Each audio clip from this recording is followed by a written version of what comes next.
I'm live. Okay, great. So this is the first time that I'm doing a live stream, and so first I have to start by presenting me. I am Carlos, and I I've been working in logistics basically my whole career. I've worked in logistics from the business perspective, but then eventually I moved to the technology. And I think we are living in amazing times. And me as a technologist, I can see that there is a huge opportunity for the business people to get into uh, technology without actually having necessarily the fundamentals.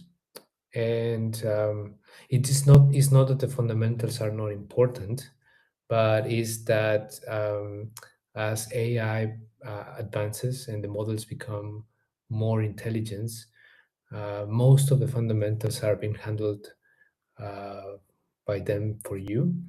And but you still need to know how to deal with the tools. You need how to handle the models. You need certain understanding of the tools. And this is exactly why I am doing this, because I would like to show the people in logistics, especially my friends actually, that they probably will be the first ones or the only ones looking at this. It's not that I am not talking to them, actually. Of course, I am talking to my colleagues and my friends all the time, and I'm doing these type of presentations every day for the tools that we use for things that we build.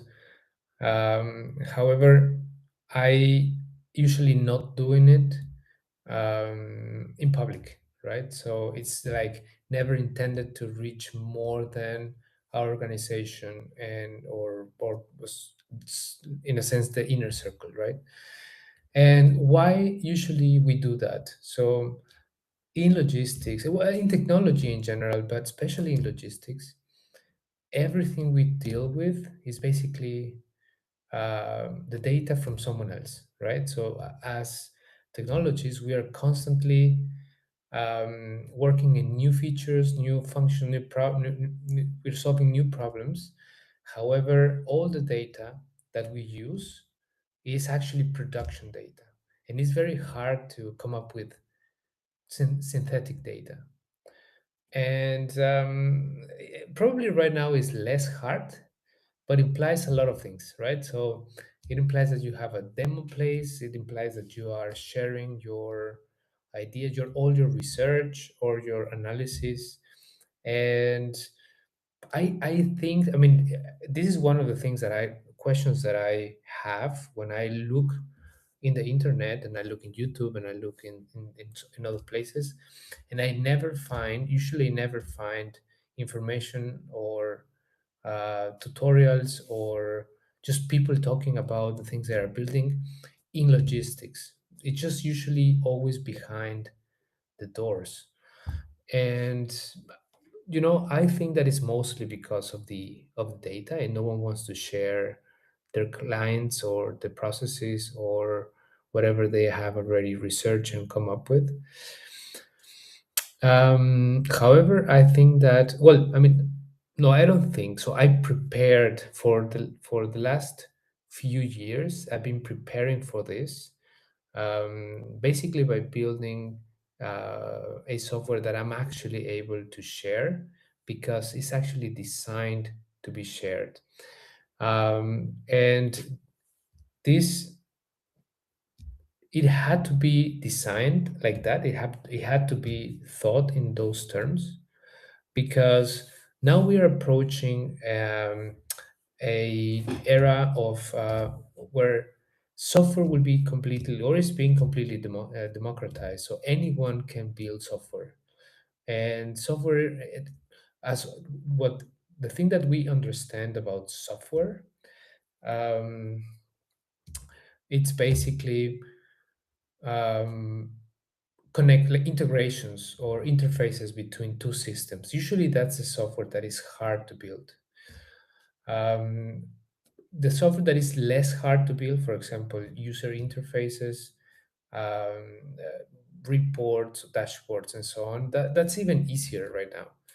So I see a bunch of people slowly getting more and more into Claude, slowly building, or probably not so slowly, like very fast, maybe, depending on how deep into the rabbit hole you get. But you will eventually accumulate locally a lot of software, a software that only exists in your computer, software that is not scalable, software that most likely is not secure. And at the beginning, it will feel like like a win, but eventually you will hit certain wall.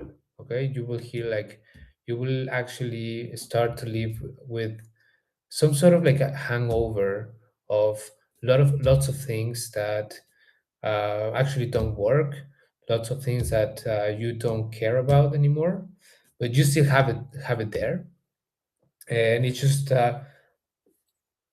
like in the best case scenario, just occupying some space, but in the worst case scenario, actually confusing your model, and then thinking that making it think that some things are important when they're just like stale code or like very old, outdated, or old ideas that you actually don't care about anymore. So um, the what we have been building. By the way, I am CEO of Logic Solutions. We are a startup in Germany, building software for initially for freight forwarders, but right now we're just extending the scope to as many companies as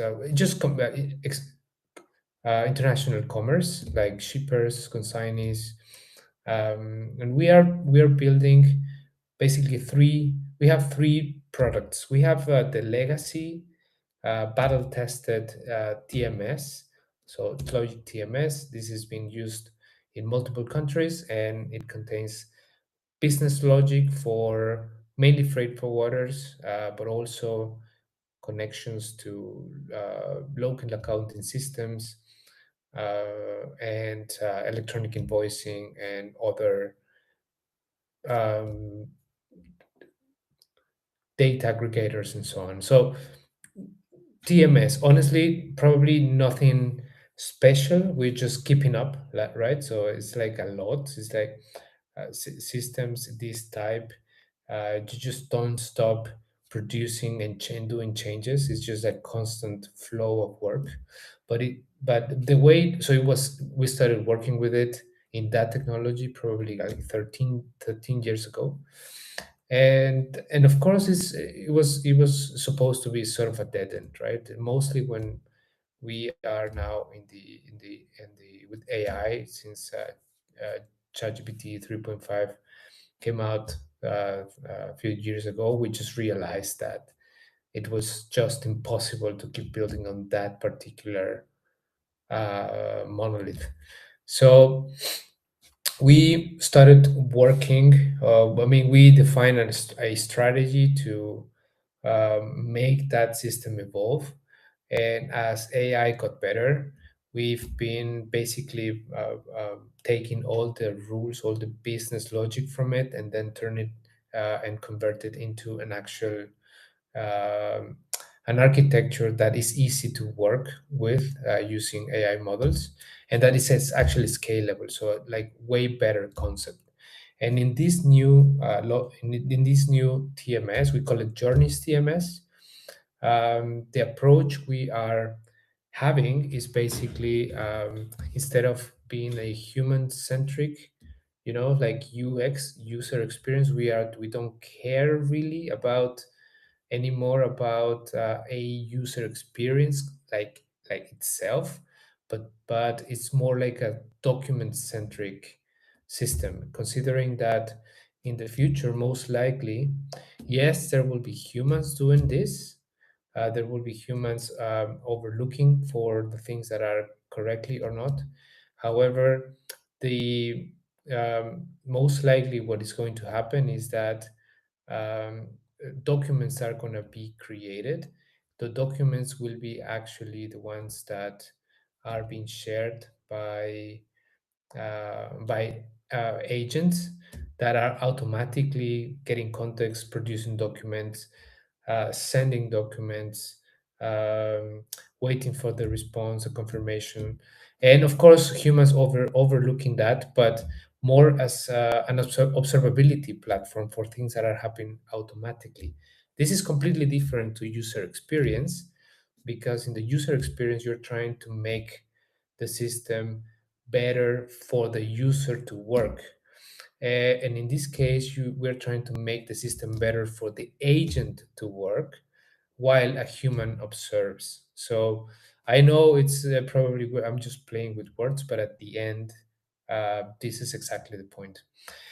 And we also noticed, like a few couple of years ago, that there was a need of having an integration layer. So there are many integrations that are required, integrations with customs, integrations with carriers, integrations with other logistics providers. And usually integrations are hard because it's expected that they are all um, custom and two-way integrations. And of course, maintaining these integrations alive and always updated is very expensive because systems change, and usually maintaining that parity, that mapping, involves analysis in general, and sometimes it's just about one field.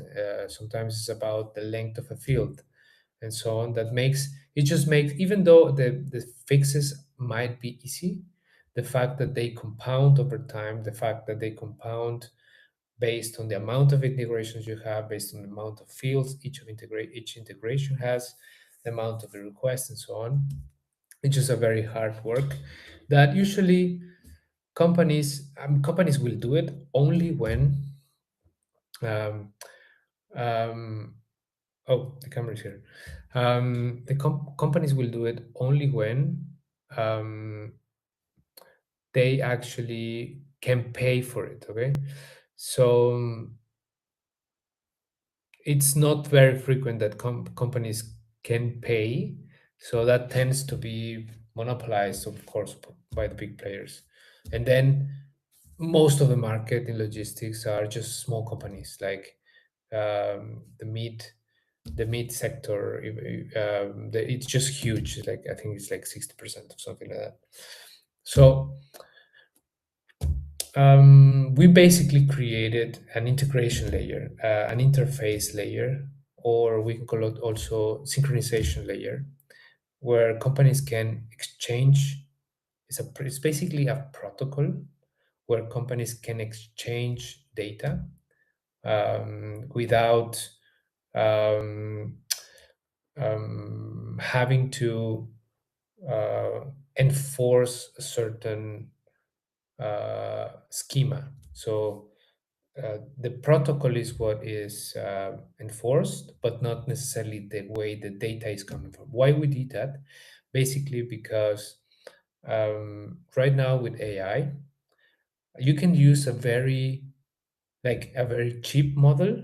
For example, you can use Qwen 3.5, and for basically no money, you can get a full JSON, like a good size JSON, completely parsed and understood by an agent. So that means that um, for certain tasks, probably for most tasks, you can use very so for more for the most mapping tasks, you can use very cheap, very cheap models, potentially even in the future local models that are basically free. You can use them to understand what is inside a payload or a message, and then use that data to fill in your systems or to fill in your documents. or to fill in your own database if you want to keep maintaining your own database, right? So it's getting cheaper. The level of intelligence that it's needed to read into documents and um, and parse it and extract the data and extract the important parts of it in a certain format. So that means that all that intelligence that we used to need from the development perspective in order to maintain integrations, direct integrations between two companies, it's getting less and less problematic as the intelligence gets cheaper. So that means that it's integrating. It's just easier. It's just faster. So the idea of this live stream is that um, I will be trying to teach you how to use, trying to teach you logistics um, person in the industry, working either with freight forwarders, shipping lines, trucking companies, customs brokers, even internal logistics teams like international trade teams to use Claude to, and I'm saying just Claude right now because it's like the one that I use, but we can probably get um, into other types on other types of models. Actually, we can do whatever. I mean, everything can be researched and everything can be implemented. So it's just a matter of starting with something and then slowly moving to harder and harder topics. Okay, so this is my idea. I would like to hear from you. What do you think? I mean, I'm most likely no one is listening, but in case someone is listening, I would like to hear from you. What do you think? If you have something in mind, I have a few topics. Of course, I've been preparing for a long time. Not in the sense that I'm preparing for the actual talk. I'm trying to improvise as much as possible, actually. But I've been preparing in terms of the tools, in terms of the things that we are building, and all these things. Most of the things that I'm building, they are actually now suited for be shared online because the data is not really. So of course I'm gonna use dummy data, and the data, the metadata that is shown is obfuscated or is like it's just not relevant. It's just IDs and so on that don't matter. So the idea is that um, we will be doing exercises. We will be implementing things that might be actually important for you and that you can apply immediately. So that's the idea. So very actionable things for you to start gathering data, for you to start working with the data locally. And the most important part is that you will be working with things that you can actually put in production. So coming back to my initial message, out of the tools that we will be building, the idea is that you don't lose track of the things you do. The idea is that you keep your knowledge, you keep your tools, and you build up on top of building blocks that are actually production grade, and you can work on as you progress, as you make more things, instead of just creating things that are experiments and then just suddenly die in your local and then just are wasting space. So, of course, I would like, and the idea is that eventually I bring some of you, probably initially my friends, into the these live streams, where the idea is that we probably can follow like a plan. We can just have an idea initially. We can follow a plan and try to implement it.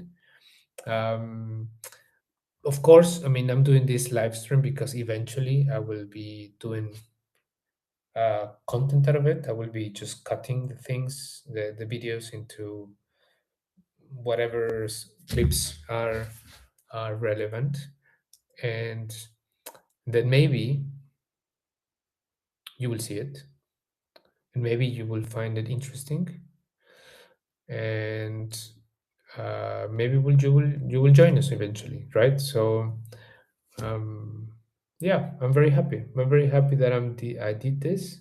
I think I'm gonna sleep like a baby for the first time because of course this has been um, making me anxious, and I know that I had to do it. I had to push this first live video, but it finally happened. Now I am 21 minutes in, and I hope that I will be doing this every day, right? So I hope that every day during the day I will be actually thinking what to say. I will be preparing myself for it, and I hope that I see you tomorrow here.